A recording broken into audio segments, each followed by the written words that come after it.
Emma Zunz. El 14 de enero de 1922, Emma Zunz, al volver de la fábrica de tejidos Tarbuch y Löwenthal, halló en el fondo del zaguán una carta, fechada en el Brasil, por la que supo que su padre había muerto. La engañaron a primera vista el sello y el sobre. Luego la inquietó la letra desconocida. 9 o 10 líneas borroneadas querían colmar la hoja. Emma leyó que el señor Mayer había ingerido por error una fuerte dosis de veronal y había fallecido el 3 del corriente en el hospital de Bagué. Un compañero de pensión de su padre firmaba la noticia, un tal Fein o Fine de Río Grande, que no podía saber que se dirigía a la hija del muerto. Emma dejó caer el papel. Su primera impresión fue de malestar en el vientre y en las rodillas, luego de cierta culpa, de irrealidad, de frío, de temor. Luego quiso ya estar en el día siguiente. Acto continuo comprendió que esa voluntad era inútil, porque la muerte de su padre era lo único que había sucedido en el mundo y seguiría sucediendo sin fin. Recogió el papel y se fue a su cuarto. Furtivamente lo guardó en un cajón, como si de algún modo ya conociera los hechos ulteriores. Ya había empezado a vislumbrarlos. Tal vez ya era la que sería. En la creciente oscuridad, Emma lloró hasta el fin de aquel día del suicidio de Manuel Mayer, que en los antiguos días felices fue Emanuel Zunz. Recordó veraneos en una chacra cerca de Gualeguay. Trató de recordar a su madre. Recordó la casita de Lanús que les remataron. Recordó los amarillos losanges de una ventana. Recordó el auto de prisión, el oprobio. Recordó los anónimos con el suelto sobre, el desfalco del cajero. Recordó, pero eso jamás lo olvidaba, que su padre, la última noche, le había jurado que el ladrón era Löwenthal. Löwenthal, Aarón Löwenthal, antes gerente de la fábrica y ahora uno de los dueños. Emma, desde 1916, guardaba el secreto. A nadie se lo había revelado, ni siquiera a su mejor amiga, Elsa Urstein. Quizá rehuía la profana incredulidad.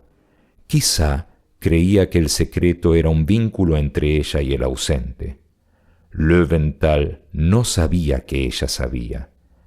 Emma Zunz derivaba de ese hecho ínfimo un sentimiento de poder. No durmió aquella noche, y cuando la primera luz definió el rectángulo de la ventana, ya estaba perfecto su plan. Procuró que ese día, que le pareció interminable, fuera como los otros. Había en la fábrica rumores de huelga. Emma se declaró, como siempre, contra toda violencia. A las 6, concluido el trabajo, fue con Elsa a un club de mujeres que tiene gimnasio y pileta. Se inscribieron. Tuvo que repetir y deletrear su nombre y su apellido. Tuvo que festejar las bromas vulgares que comentan la revisación. Con Elsa y con la menor de las Kronfuss discutió a qué cinematógrafo irían el domingo a la tarde. Luego se habló de novios y nadie esperó que Emma hablara. En abril cumpliría 19 años, pero los hombres le inspiraban aún un temor casi patológico. De vuelta preparó una sopa de tapioca y unas legumbres. Comió temprano, se acostó y se obligó a dormir.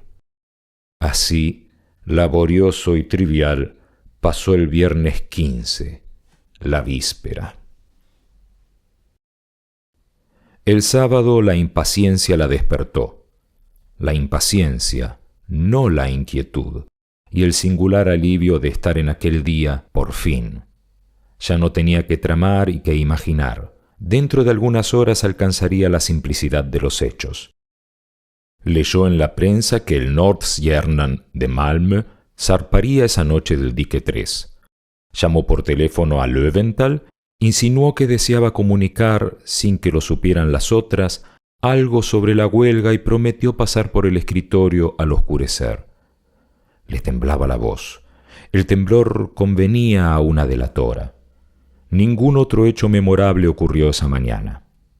Emma trabajó hasta las 12 y fijó con Elsa y con Perla Cronfus los pormenores del paseo del domingo. Se acostó después de almorzar y recapituló, cerrados los ojos, el plan que había tramado. Pensó que la etapa final sería menos horrible que la primera y que le depararía, sin duda, el sabor de la victoria y de la justicia. De pronto, alarmada, se levantó y corrió al cajón de la cómoda. Lo abrió. Debajo del retrato de Milton Sills, donde la había dejado antenoche, estaba la carta de Fine. Nadie podía haberla visto. La empezó a leer y la rompió. Referir con alguna realidad los hechos de esa tarde sería difícil y quizá improcedente. Un atributo de lo infernal es la irrealidad, un atributo que parece mitigar sus terrores y que los agrava, tal vez. ¿Cómo hacer verosímil una acción en la que casi no creyó quien la ejecutaba? ¿Cómo recuperar ese breve caos que hoy y la memoria de Emma Zunz repudia y confunde? Emma vivía por Almagro, en la calle Liniers. Nos consta que esa tarde fue al puerto. ¿Acaso en el infame paseo de julio se vio multiplicada en espejos, publicada por luces y desnudada por los ojos hambrientos? Pero más razonable es conjeturar que al principio erró, inadvertida, por la indiferente Recoba. Entró en 2 o 3 bares, vio la rutina o los manejos de otras mujeres, dio al fin con hombres del Nordstjernan. De uno, muy joven, temió que le inspirara alguna ternura y optó por otro, quizás más bajo que ella y grosero, para que la pureza del horror no fuera mitigada. El hombre la condujo a una puerta y después a un turbio zaguán, y después a una escalera tortuosa, y después a un vestíbulo en el que había una vidriera con losanges idénticos a los de la casa de Lanús, y después a un pasillo, y después a una puerta que se cerró.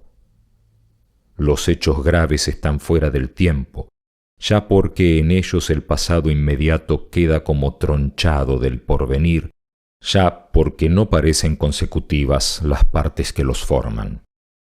En aquel tiempo fuera del tiempo, en aquel desorden perplejo de sensaciones inconexas y atroces, ¿pensó Emma Zunz una sola vez en el muerto que motivaba el sacrificio?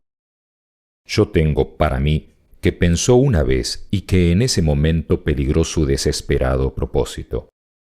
Pensó, no pudo no pensar, que su padre le había hecho a su madre la cosa horrible que a ella ahora le hacían. Lo pensó con débil asombro y se refugió enseguida en el vértigo. El hombre, sueco o finlandés, no hablaba español. Fue una herramienta para Emma como ésta lo fue para él, pero ella sirvió para el goce y él para la justicia. Cuando se quedó sola, Emma no abrió enseguida los ojos. En la mesa de luz estaba el dinero que había dejado el hombre. Emma se incorporó y lo rompió como antes había roto la carta. Romper dinero es una impiedad, como tirar el pan. Emma se arrepintió apenas lo hizo. Un acto de soberbia, y en aquel día. El temor se perdió en la tristeza de su cuerpo, en el asco. El asco y la tristeza la encadenaban, pero Emma lentamente se levantó y procedió a vestirse. En el cuarto no quedaban colores vivos. El último crepúsculo se agravaba. Emma pudo salir sin que lo advirtieran. En la esquina subió a un lacroce que iba al oeste. Eligió, conforme a su plan, el asiento más delantero para que no le vieran la cara. Quizá le confortó verificar en el insípido trajín de las calles que lo acaecido no había contaminado las cosas. Viajó por barrios decrecientes y opacos, viéndolos y olvidándolos en el acto, y se apeó en una de las bocacalles de Warnes. Paradójicamente su fatiga venía a ser una fuerza, pues la obligaba a concentrarse en los pormenores de la aventura y le ocultaba el fondo y el fin. Aaron Löwenthal era, para todos, un hombre serio. para sus pocos íntimos un avaro. Vivía en los altos de la fábrica, solo. Establecido en el desmantelado arrabal, temía a los ladrones.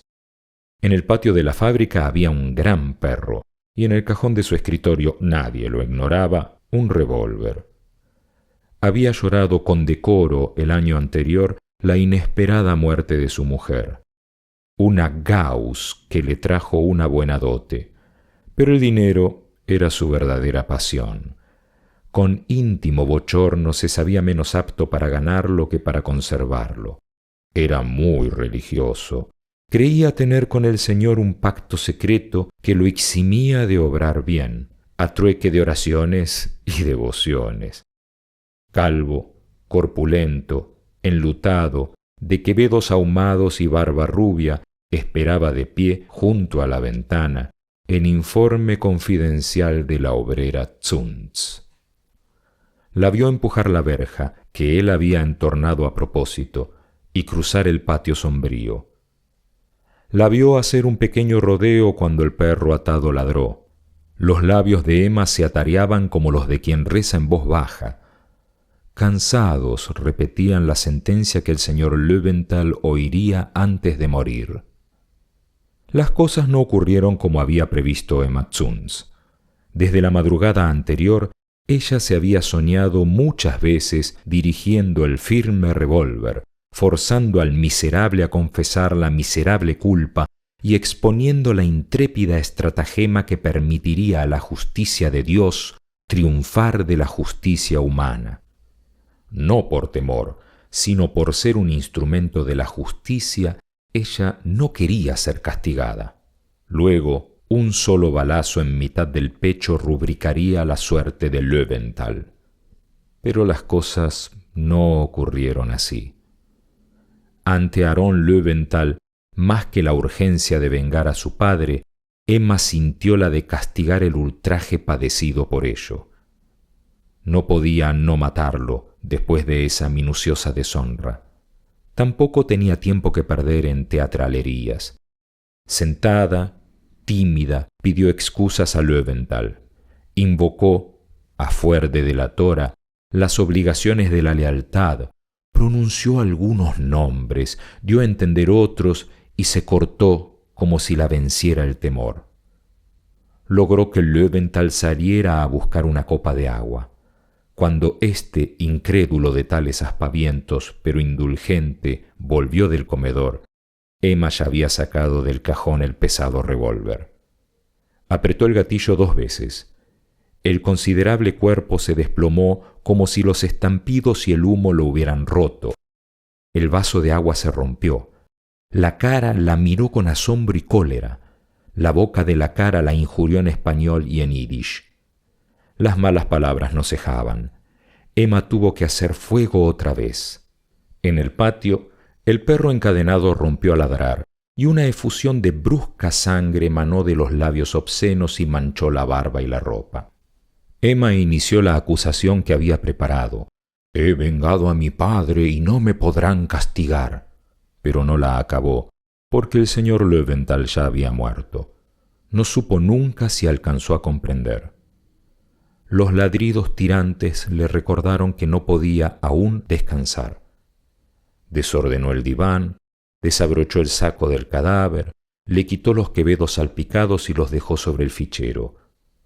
Tomó el teléfono y repitió lo que tantas veces repetiría, con esas y con otras palabras. «Ha ocurrido una cosa que es increíble. El señor Löwenthal me hizo venir con el pretexto de la huelga, abusó de mí, lo maté». La historia era increíble, en efecto, pero se impuso a todos, porque sustancialmente era cierta. Verdadero era el tono de Emma Zunz, verdadero el pudor, verdadero el odio, verdadero también era el ultraje que había padecido. Solo eran falsas las circunstancias, la hora y 1 o 2 nombres propios. Jorge Luis Borges.